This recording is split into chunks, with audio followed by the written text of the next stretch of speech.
for the person that has trouble finding their passion in businesses, they're saying that they've had businesses and they've failed, and that some people know their passion, but they're afraid to act on it. And what is it that makes it so this person can't seem to find their passion in their work All right. situation? Well, first of all, they have not failed. They have simply discovered a path that is not necessarily representative of the way that they truly wish to express their excitement. So they have learned things along the way, and that's all knowledge that may help them in the future, as you say. But the idea, again, is to always start simply and not necessarily have this grand idea that some overarching project or life-spanning career has to be representative of your passion. Any moment of time, any option available to you that's more exciting, even just the tiniest bit more exciting, more attractive, more curiosity invoking than any other option, even just the tiniest bit, is following your passion if you're willing to act on it. Asking this question of us at that moment was the most exciting thing they could think of to do. That wasn't difficult. So in the next moment, after we have answered this and addressed this particular issue, what will you now choose to do? It doesn't have to be a grand thing. Just look at all the options available to you and choose the one that's more attractive to you and act on it to the best you can until you can act on it no further. That's all you have to do. You need to reduce the idea that it must be some grand vision. It will eventually snowball into something bigger, perhaps, but even if it doesn't, you're still following your passion by always acting on the thing that's more attractive and more exciting than any other option, even on what you might call a typical level. You're still living the life of excitement. You expect it to be grander or feel bigger is just because you have an expectation of the way you think it should feel. Allow yourself to feel that you are acting on your excitement as long as you're constantly choosing the thing, the option, the opportunity that is more attractive, more available to you, more curiosity provoking than anything else. And as you just keep doing that, you will live a life of excitement and passion because you will attract everything you need. Simple as that. Sometimes, and I don't mean this in a negative way, sometimes it's important to reduce the scale of things so that you are within the comfort zone of what you believe you can handle. You may have gone into those businesses without an absolute certainty that you could handle them.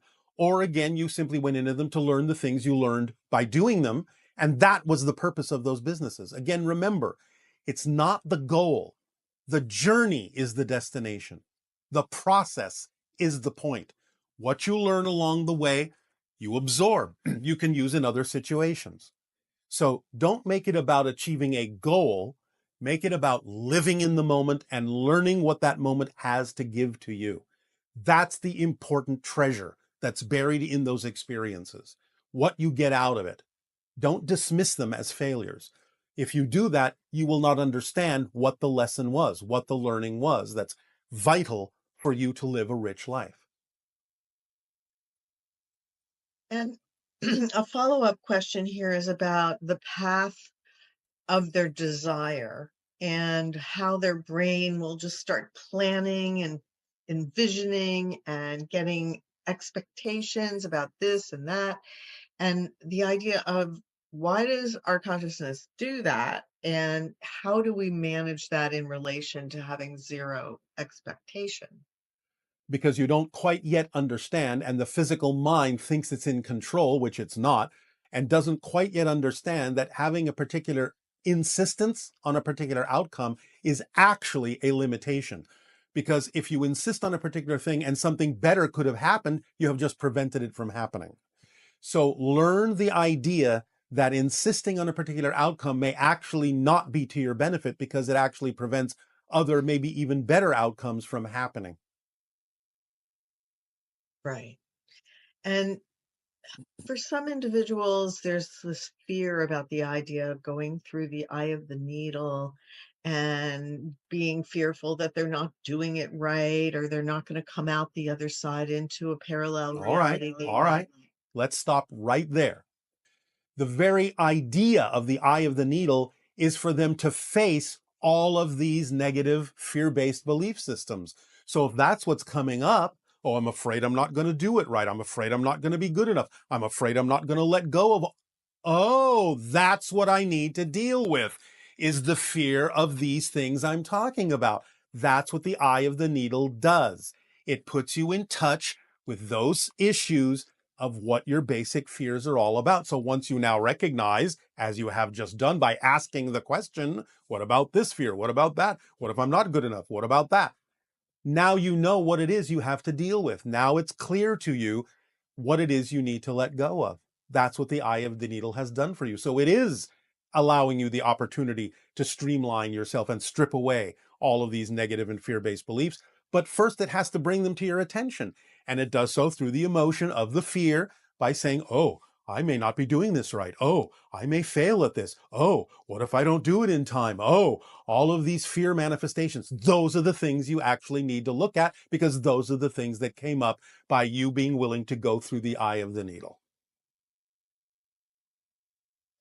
And so, what does that mean, if you created permission slips that are working for you for a while, and then all of a sudden they're not working anymore, and you start You don't need struggling? it. You don't need it. You have become your own permission slip.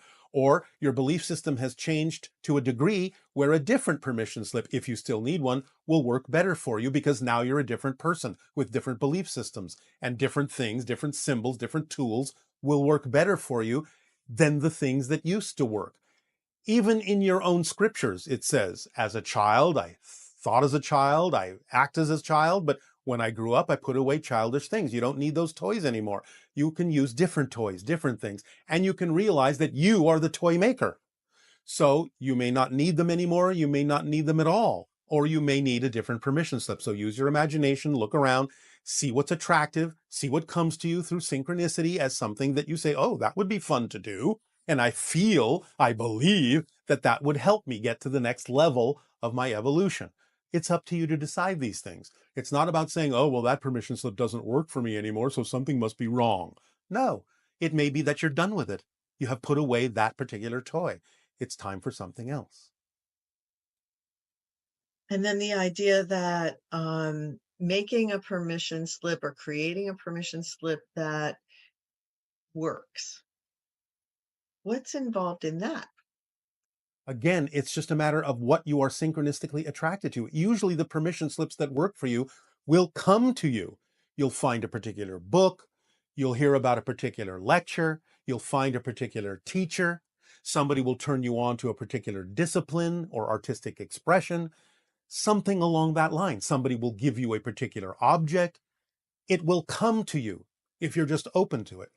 It'll flow. It's part of the flow of the unfolding of your life automatically. You don't have to work at it. You just have to recognize what it is you're attracted to do. Oh, suddenly I'm very attracted to the idea of reading tea leaves. Oh, suddenly I'm very attracted to using tarot cards. Oh, suddenly I'm very attracted to seeing a lot of movies about this subject. It's up to you to understand and recognize the symbols in the way that they come to you in life that could actually function as permission slips for you, based on what it is they allow you to believe they're doing for you. So if seeing a bunch of movies on a certain subject opens your mind up to that subject a little farther, then that has been a permission slip that has allowed you to open your mind a little farther on that subject. It's that simple. Don't overcomplicate it. It's not a big mystery. Just use what works that comes to you. Use what you're attracted to use. That's the nature of a permission slip. It's something that's aligned with your belief system that you feel will give you permission to expand, to create more of yourself. That's it. Don't overcomplicate it. And it is really marvelous the way consciousness is designed so that it creates permission slips that are exciting for the person, and Yes. And I'm even hearing the idea of the opposite coming from many people. In other words, if you enjoy complicating things, then that's your permission slip. what about the person that they have a permission slip and wait, what were they saying? That okay, so the idea that it creates a permission slip that's the most exciting for you. And this individual is saying that they have very deep connection to the idea of ET contact, and that's the permission slip that gives them this really high level of excitement.